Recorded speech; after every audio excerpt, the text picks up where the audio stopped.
Hi, I'm Peter Sleskine, Director of the Monterey Trilogue, a program hosted by the Middle Bay Institute of International Studies at Monterey.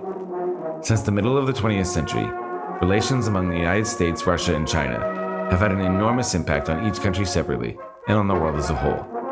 The purpose of the Monterey Trilogue is to better understand this extraordinarily complex and consequential relationship by directly engaging with experts from all three countries. My guest today is Akram Umarov, first Vice Rector at the University of World Economy and Diplomacy in Tashkent, Uzbekistan. Akram, welcome to the podcast. Thank you, Peter. I'm very delighted to be part of this podcast series. Thank you for the invitation. Well, thank you for joining me from across the world in Tashkent. Could you begin by telling us where you were born and where you grew up? I was born in an ancient city of Samarkand, which is also located in Uzbekistan, and I also grew up there. Then I started my education at the University of World Economy and Diplomacy, where I'm currently working. And this university is based in Tashkent, the capital of Uzbekistan. What did your parents do for a living? Or what do they do now if they're not retired yet? My parents are part of intelligentsia. They both worked for many years at the higher education system. So they were staff members at the Samarkand State University. They served in both capacities, teaching and also conducting some administrative duties. So you are continuing in the family tradition. Indeed. My grandparent was also dean of one schools at the Samarkand State University. So what languages did you speak growing up?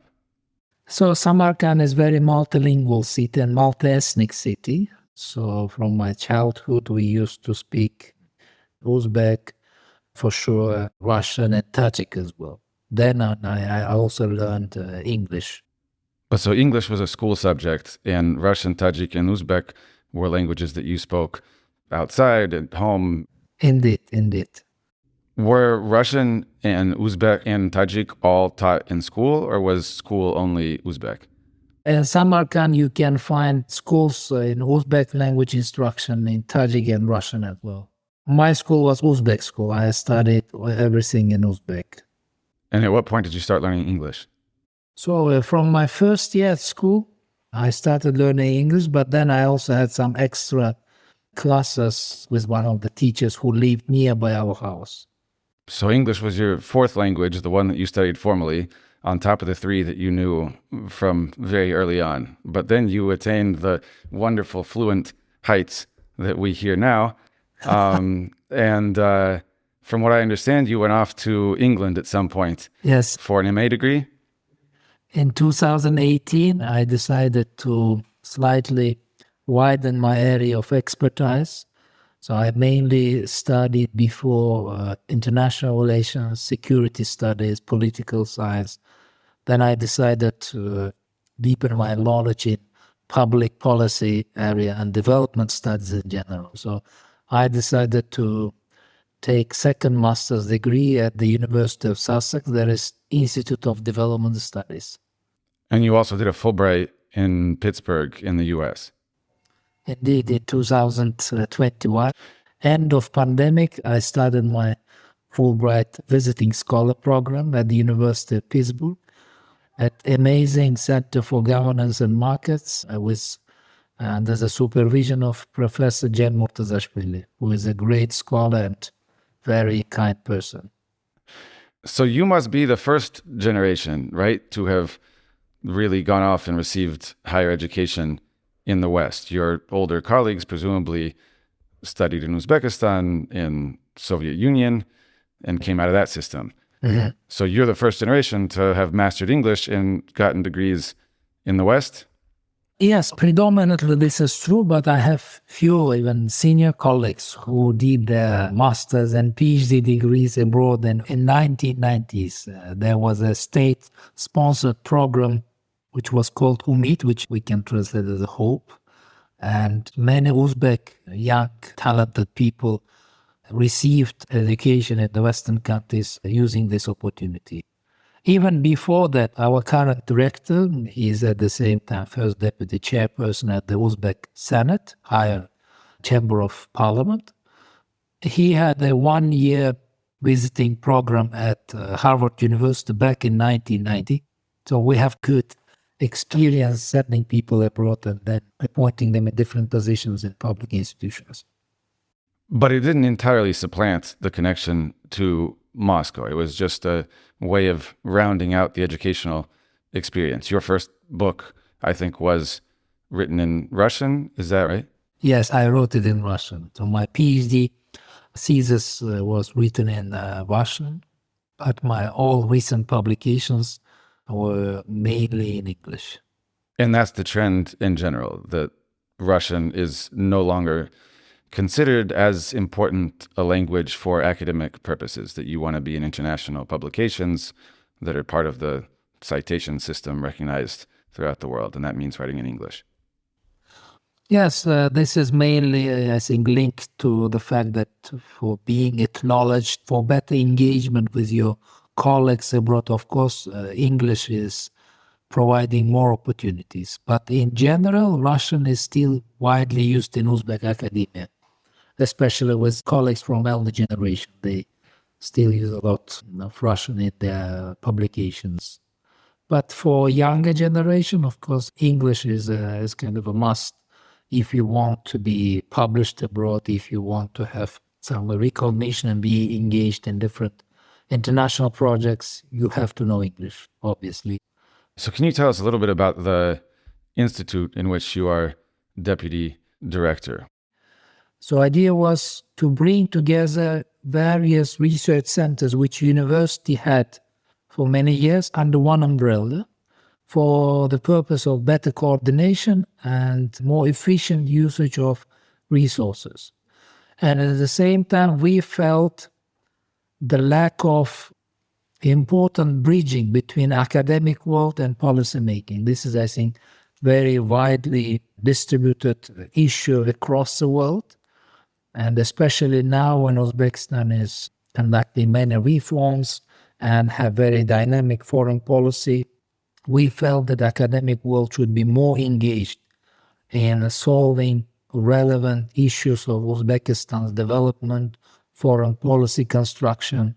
What makes us different from many other research institutes and think tanks, at least in our perspective, that what we produce almost fully available online. I used to work in other think tanks which has direct affiliation with different ministries or other public agencies. Relationship, not everything on which they conduct research might be available publicly.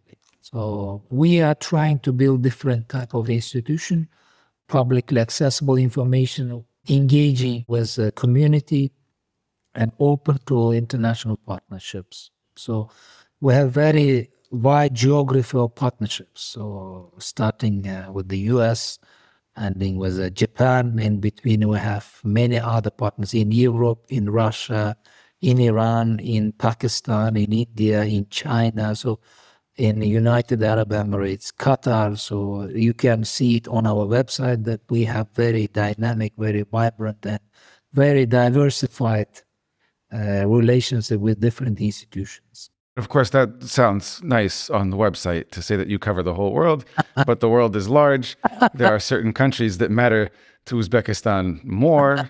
A lot of the ones you listed are either neighbors, or they are Turkic countries, or Islamic countries, or the US, which is ubiquitous around the globe. So what are the countries with whom you have the closest relationship or the most frequent meetings?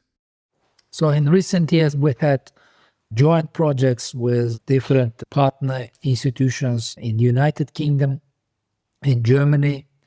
UN system is very active, UN organizations, Japan, Korea, the main countries which we work very closely and on a daily basis, and we conduct joint research and joint research projects. You said Japan. Yes. So what is the association between Uzbekistan and Japan? I don't think that would be obvious to the audience. Japan is actually very engaged in regional affairs in Central Asia. It was one of the first countries to establish the C5+1 format, which now became very fashionable one. And C5 referring to the 5 Central Asian countries. yes, 5 regional countries plus someone else.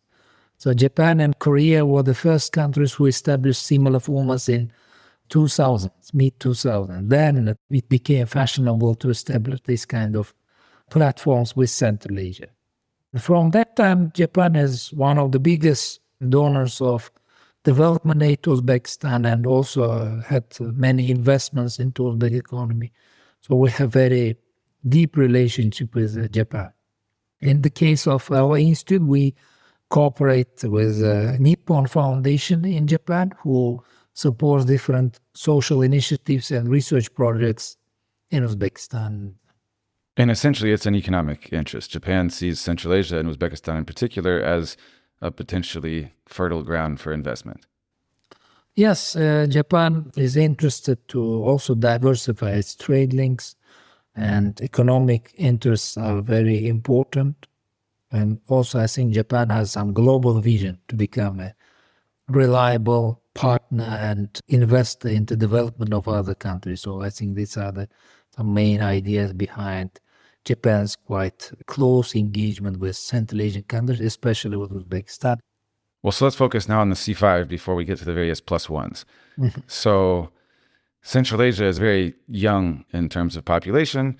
The leadership has also been renewed relatively recently in Kazakhstan and Uzbekistan, where the old Soviet leadership has been more or less refreshed.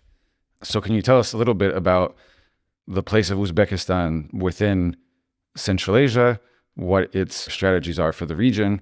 Yeah, Uzbekistan, of course, perceives Central Asia as its priority foreign policy area. I think Uzbekistan did a lot in the recent years for enhancing environment of cooperation in Central Asia by proposing having this high-level regular meetings between the heads of state in 2017. Now we can see that these kind of engagements are happening on a lower level as well, between foreign ministers, between ministers of culture, tourism, transport, and etc. But so practically speaking, what are the avenues for cooperation, integration that seem most promising or that are priorities specifically for Uzbekistan? I think we have very careful approach and official statements using the phrase of integration.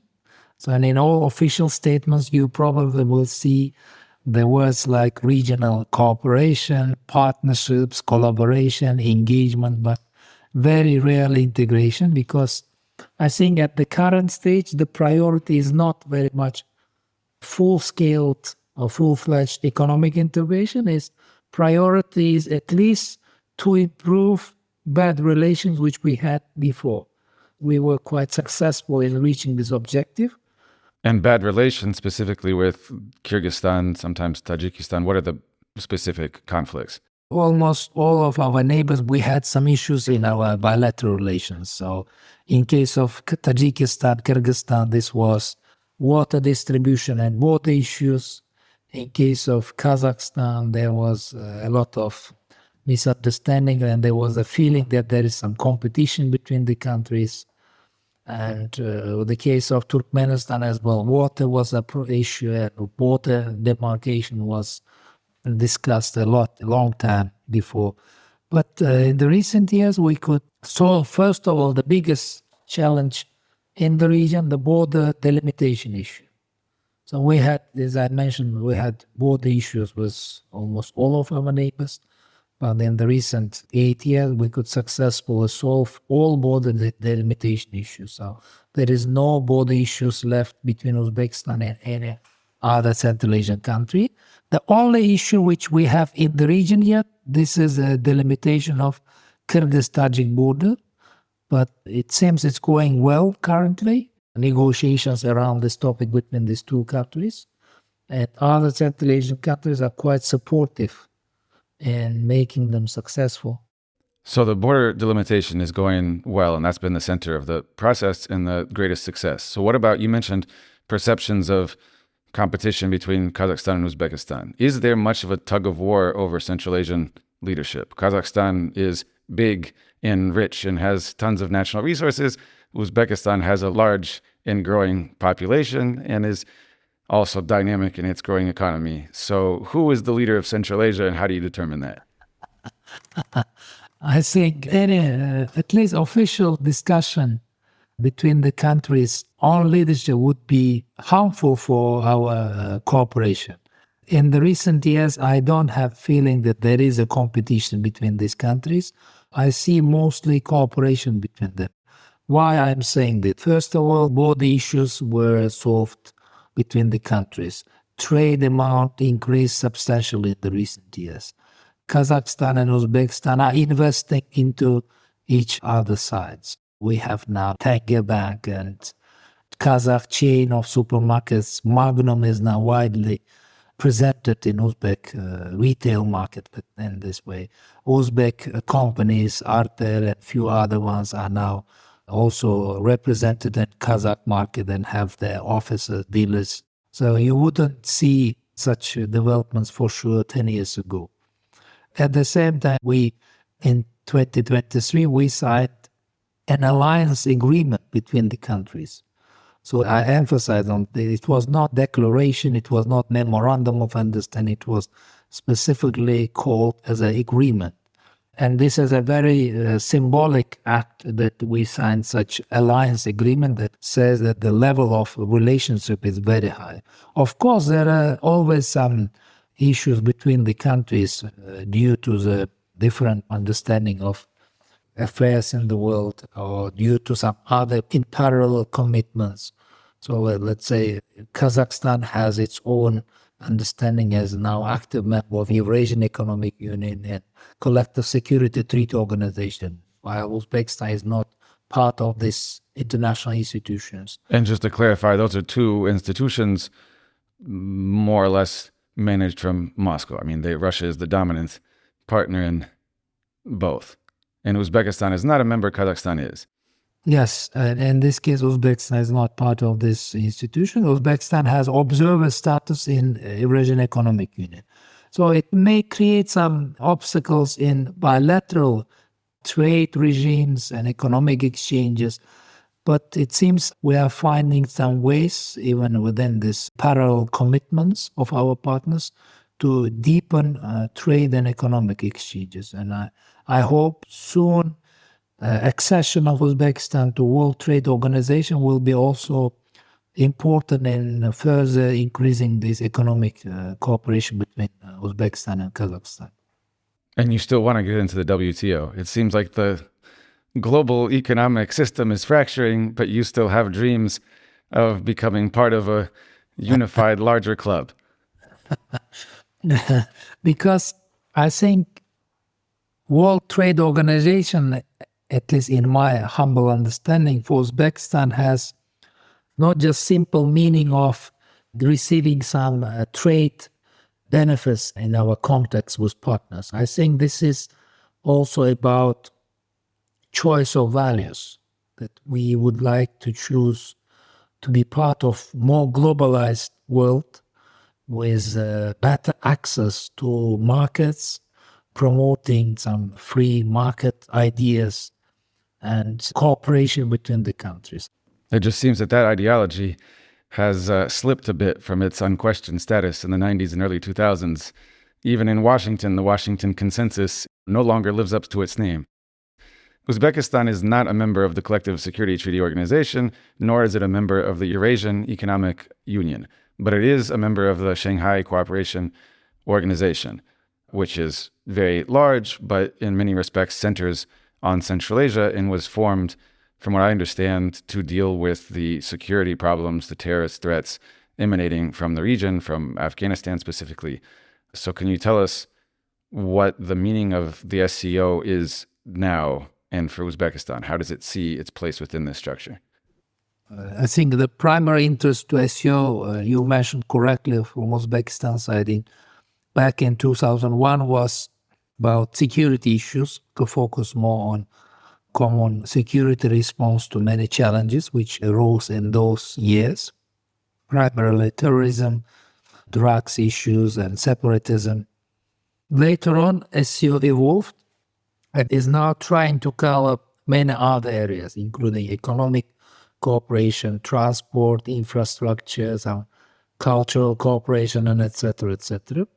But for Uzbekistan, I think it's important to be part of this, big international community where many countries represented and try to get benefits. At least there are a few very well working agreements within SU, especially it's accessible transportation between the countries. So for the countries like Uzbekistan, it's very important to have these kind of agreements. But I personally also feel that SCO probably is expanding both in terms of number of its members and in terms of areas of coverage too quickly, in my understanding. And I think we need to slightly slow down and absorb first what we reached until now, how to efficiently organize the work of SCO institutions, and then think how to fully engage its members for reaching some joint benefits from this membership in this organization. I think this is truly important because we have many other experiences, let's say, the organization of the Commonwealth of Independent States. It has some good agreements, let's say, free trade zone agreement. And that's the former Soviet states. Yes, former Soviet states, which was adopted in 2011, and it works quite well. But at the same time, it has so many different institutions, subnational institutions, and so many signed agreements, declarations, which in reality are not working. I think SCO should learn this experience and avoid to be too wide and not focused organization. In my view, it would be important to focus in the areas where SCO has an advantage on security, let's say, and economic cooperation, transportation, and then think about of other areas of cooperation later on, maybe. But do you see it ultimately perhaps becoming this mega regional organization that really ties the different countries together, or it's still best suited as a practical forum to address specific issues? So terrorism perhaps at one moment, transportation at another, economic trade relations when necessary, and among certain members for whom that would be beneficial and not necessarily all of them. And of course, it depends from the countries. These international organizations never exist themselves. It's their member countries who build them up, who construct their organizational structures, and who build their daily agendas, where to evolve further. From the perspective of Uzbekistan, at least in my understanding, we would be interested in having very efficient organization focusing on specific issues.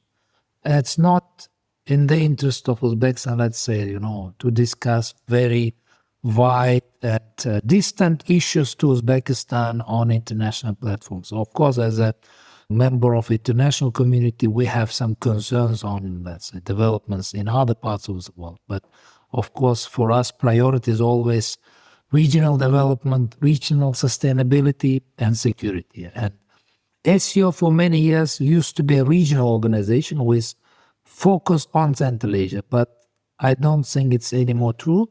Considering its geography, it now covers almost all Eurasia. Maybe from this perspective, this was kind of lost for Central Asian countries because we are not anymore the main priority. We are just one of the regions of SCO.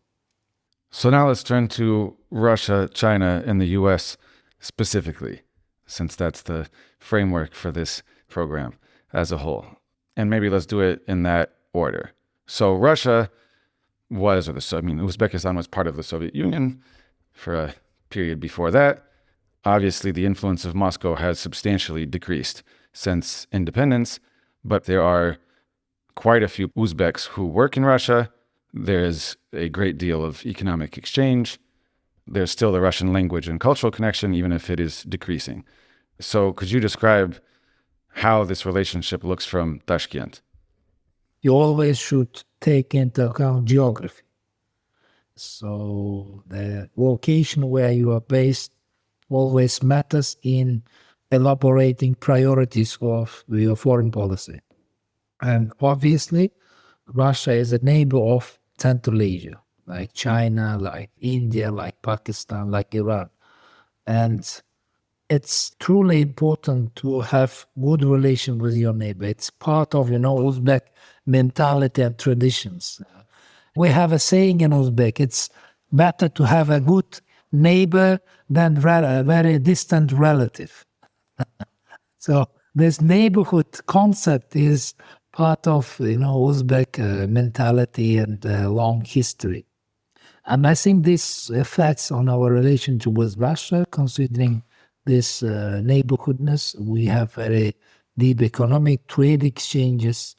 And for many, you mentioned the role of Russian language. It might be decreasing to some extent, but still is quite strongly represented in Central Asia. Russian TV is quite popular, especially among medium-aged and senior people. Cultural exchanges are quite active. So all these ties matter in my understanding. You also mentioned migrants, and Uzbekistan has many foreign labor migrants which are working in Russia. The numbers can be different depending on the source, now, from 3 to 5, 6 million people, but it's substantial number of workers. But I would disagree with many colleagues who used to say, this labor migrants is a leverage for Russia to Central Asian countries. I think it's not dependency of Central Asian countries, it's rather than interdependency between Central Asian countries and Russia. Yeah, I don't think Russian economy could be so resilient and have such economic growth in the recent decades without this labor force provided from Central Asian countries. Even currently is highly dependent on these labor migrants. Even after tightening the Russian legislation for two labor migrants, still I think the number of these migrants will not decrease substantially because the Russian economy is highly dependent on this. So there right now in Russia is an acute labor shortage on one hand. On the other hand, there is a growing concern about Islam in Russia, which is becoming more and more apparent, and there's a reaction against that, the way there is in the Western world and Europe. And there's a concern about corruption and labor migration. So new laws are being written as we speak. How is that seen from Tashkent? Is this something that is worked out on an intergovernmental level? What is the Tashkent perspective on the legal revisions in Moscow concerning the migrant labor market? I think, first of all, the current changes in labor migrants regulations and tightening some legislation towards them is part of response from Russian government to the tragedy which happened in March in Moscow. In Crocus City, the concert hall. Yeah, the attack to Crocus Mall and its consequences. And there was a demand from Russian society to somehow respond to the situation to prevent. And the shooters, at least as far as we can tell, were Tajik, but associated with Central Asian migration in general. Yeah, they're in general associated with Central Asian migration, and there was a demand from society, and the Russian government made some actions to respond to this situation. And the current issues are, I think, related still to that tragedy in Crocus. But there is also a good cooperation between governments of Russia and Uzbekistan on labor migration issues. It's also in the interest of Uzbekistan to have this labor migrant flows to Russia more coordinated and official, because it will be beneficial for the people who are starting their work in Russian market. So if they're officially registered, they have some benefits. They will have some insurance. They will have the protection of their rights. So it's also in the interest of citizens of Central Asian countries. But of course, these procedures should be clear, transparent, and not very complicated. So if people express the will to work in some Russian markets and would like to move there as a labor migrant, they need to know clear procedures how to do this. Then it should be obvious how to proceed from that, because otherwise it will create a very unnecessary environment for either violating the regulations or for some corruption in both ways. But so Uzbekistan at the governmental level is providing input to its Russian counterparts about how it would prefer to regulate this migration process. Of course, this labor migrant issue, considering the number of Uzbek citizens who are based in Russia right now, is always top agenda of negotiations with the Russian government to create better facilities, better opportunities to them, and make this labor migrant flows legal and transparent. What about sanctions? So Russia has been sanctioned from every side. Uzbekistan is a big trading partner of Russia. How do sanctions affect you guys? Is it only a detriment? Are there ways that you might benefit from the situation? Of course, sanctions made our trade and economic connections with Russia more complicated. And because Uzbekistan is complying with sanctions regime and working in coordination with the countries who impose sanctions towards Russia, and I had meetings with official representatives of the countries who introduced sanctions to Russia, and I haven't heard any substantial complaints about Uzbekistan's compliance with sanctions regime. But compliance with sanctions regime also shouldn't prevent us from our traditional economic cooperation with Russia, because it's important for Uzbekistan's economy, it's important for our sustainable development. So Uzbekistan tried to find ways beyond the sanctions in compliance with sanctions regime. There were just very minor couple of cases where Uzbek companies were also put under some monitoring due to some minor violation of sanctions, but these were just a couple of incidents. But in general, all partners of Uzbekistan, let's say in European Union, US, Japan, and a few other countries, they all quite happy with how Uzbekistan is complying with sanctions regime. Again, this is very related to our foreign policy priorities, which is multilateral foreign policy, having good relations with all our partners. So it's again in the genes of Uzbeks. For many years, we used to be at this, crossroads. So many cultures, people, civilizations crossed this part of the world, and we had to find some common language with all of them for our prosperity, for our development. And I think these traditions are still kept in our genes, and we're trying to do our best to use these skills in the contemporary situation. Although if you take that idea to its logical conclusion, then as a country that has long been at the crossroads, you should favor mobility of all kinds. And right now, there are certainly some of your partners who are aiming to prevent flows in very particular directions. So you have, as a country, skillfully managed to please all partners despite what are clearly competing and contradictory interests.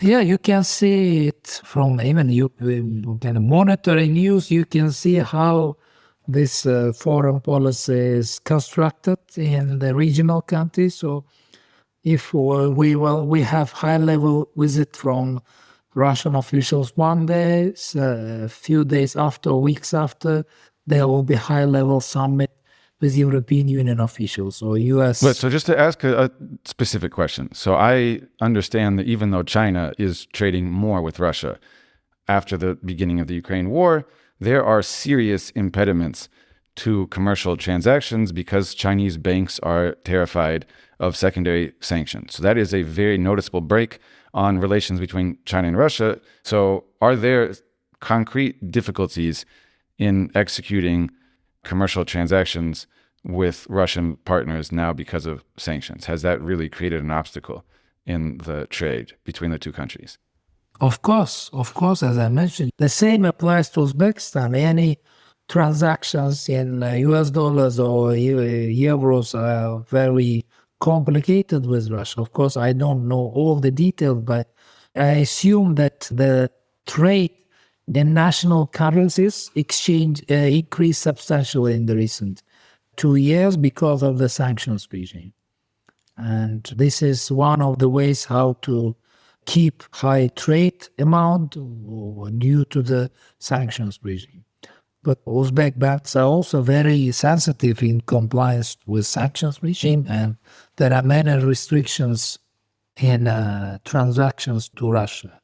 And also Russian citizens at the beginning of war in Ukraine used to arrive Uzbekistan and easily open bank account. This is not anymore an issue because the Uzbek banks established a new regulation which puts specific conditions for opening bank accounts, not just for Russian citizens, but for any foreign citizen.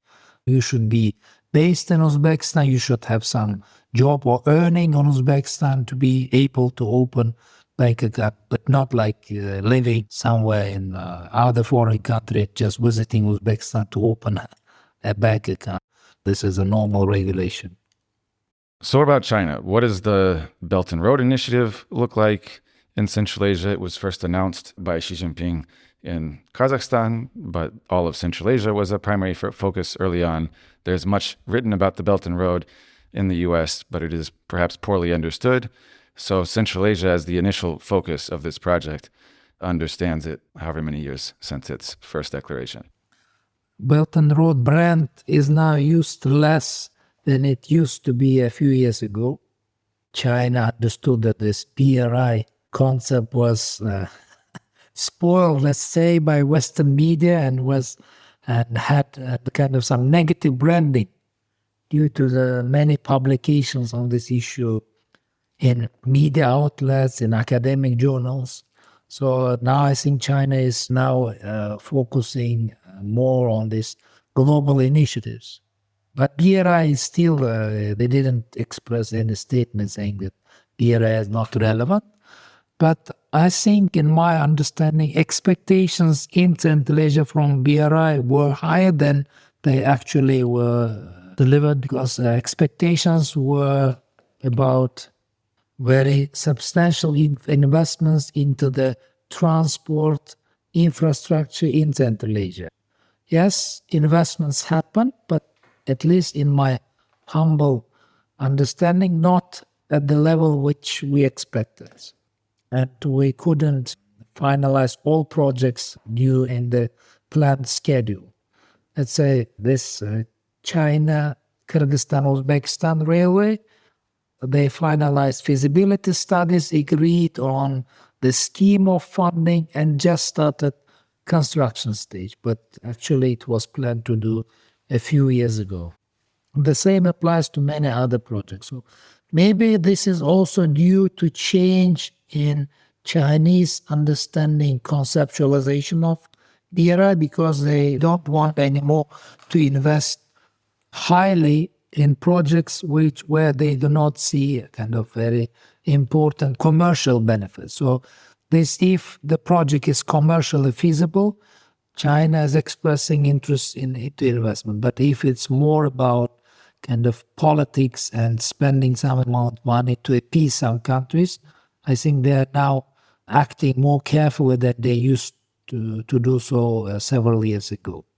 Maybe it's a pragmatic choice from Chinese side, but in general, there is a huge need in Central Asia for the investments into the infrastructure, because, again, we can talk a lot about regional cooperation, but without proper roads, without railway transportation, without accessible border checkpoints, this will not happen. And all these forums and discussions will not be successful without this proper, simple infrastructure, which will make connections between the countries easy and reliable. The BRI is a massive Chinese PR push seems to have failed, or at least been moderated, both because of Western reaction and because it didn't quite meet the expectations that arose in Central Asia. But now the new form of economic interaction has gone to a more practical level of mutual benefit, and there is hope that these transportation networks that are needed will be constructed through Chinese investment. Yes. For example, this middle corridor, which is now widely discussed, it complies with the general idea of BRI, but it's a new proposal from China, which also matches with the European Union's, Global Gateway Initiative. But I think this kind of projects, which has clear mutual interests from all sides, can be successful, but not the projects which are solely driven by one of the partners, let's say China or EU. But middle corridor is, of course, in the interest of China, EU, Central Asian countries. So it has some potential for success. Has there been a large jump in the number of Chinese coming to Central Asia in the last 10 years on the business level, on the government level, on the think tank expert level? Do you visit China? Do you have students or colleagues who are learning Chinese? Yes, I think the frequency of contacts increased substantially in the recent years on all levels. So there are a lot of available scholarships to Uzbek students to study China. There is a lot of Chinese language training which is happening in the region. So we have, for example, at our university, we also have Chinese language training, which we consider as very important. And these kind of exchanges are happening on all levels, not just on students level, but also there are programs for exchange visitors for public officials from different ministries, agencies to learn, let's say, Chinese experience in different sections. Or for higher educational institutions, or managers of higher educational institutions, for experts. So they have quite diverse programs for these exchanges for better knowing of China and better understanding of our cooperation. And we can obviously see the increase in trade amount between the countries and interest from Chinese companies in Uzbekistan and their huge presence in Uzbek markets. So now, for example, in Uzbekistan now, Chinese electric vehicles are very trendy. So many people are buying, and you can see widely on the streets a lot of Chinese electric vehicles, and they're very good quality and price comparatively to other competing car industry companies. But they're also cool. So it's not just that it's an economical purchase, but they now have a certain cachet that it's actually cool to be seen driving a Chinese electric car. Yes, because it has a lot of advantages in comparison to other car manufacturing companies, even the ones which are produced in Uzbekistan. Of course, they are not able to match with specifics provided by Chinese car companies. But would everybody still want to drive a Mercedes if they could? Or are the Chinese BYDs now almost as hip as a BMW? No, Mercedes and BMW for sure are still very highly respected brands of Uzbekistan, but the price is quite high for Uzbek market. And similar, of course, not in terms of brand, but similar specifics, Chinese cars would cost twice or three times less than BMW or Mercedes. Well, so from cars to a slightly more complicated issue. How important is the Uyghur question in Uzbek-Chinese relations? The Uyghur language is very close to the Uzbek language. They're related people. Is that a problem in Chinese-Uzbek relations? There is a big Uyghur community in Uzbekistan, and actually among the Turkic nations, Uyghurs, at least in my understanding, and I heard also it from few historian colleagues, Uyghurs are the closest Turkic nation to Uzbeks. And we have very deep historical, cultural, and language links. But Uyghurs who live in China, at least from the Uzbek government perspective, is a domestic issue of China. And so Uzbekistan has a position not to intervene into domestic affairs of not just China, but other countries of the world. So I don't think this Uyghur issue is part of official negotiation between the governments of two countries. Very good diplomatic answer. You can see a vice rector at work. So, final two questions. In the US, you occasionally see hope for a schism of sorts between Russia and China, and there are various issues or regions where friction in the future is predicted. And Central Asia is one of them. There's this idea that China and Russia have competing interests in Central Asia, that each wants to be top dog. Only one can be, that China is now rising, Russia's positions are diminishing, and that Russia and China are maybe competing over you guys. So how likely do you think that is? And what is the role of Central Asia within this? It's not for sure in the interest of Central Asia to be part of any great games. We're actually tired of all these great games between the countries. And I always emphasize in my discussions with colleagues from different countries that you should be interested in Central Asia, not because of some other countries which are neighboring to us. Otherwise, this interest will not be honest and sustainable. I think we should try to see in Uzbekistan a potential great model of transformation. If we succeed in our current reforms in Uzbekistan, Kazakhstan, in transformation from this, Soviet system to modern, more developed and democratic regimes in Central Asia, we could be a very good model. Not many countries were successful in this process. And also keeping secularity and while having a Muslim majority. Wait, but to get back to Russia and China, there's obviously an Uzbek interest in having mutually beneficial arrangements, not being the site of some great game, perhaps even being a model for others to emulate. But how likely do you think this China-Russia conflict in Central Asia might be? I mean, do you think that it is now on track to be mutually beneficial, or do you see the seeds of some great conflict, whether you like it or not, between the so-called dragon and the bear? I think the war in Ukraine even made Russia's and China's relations in Central Asia closer. So they have now more coordination and cooperation than they used to have before the war in Ukraine. So I don't think, especially in the current conditions, we can expect any kind of clashes between Russia and China in Central Asia. So you would tell American analysts not to make a bet on pitting these two big countries against each other in your neighborhood? At least until the end of war in Ukraine, I don't think it will happen. So what about the U.S. to end? So you talked a lot about Uzbekistan as a historical crossroads, about the feeling of neighborhood. The U.S. is very distant indeed.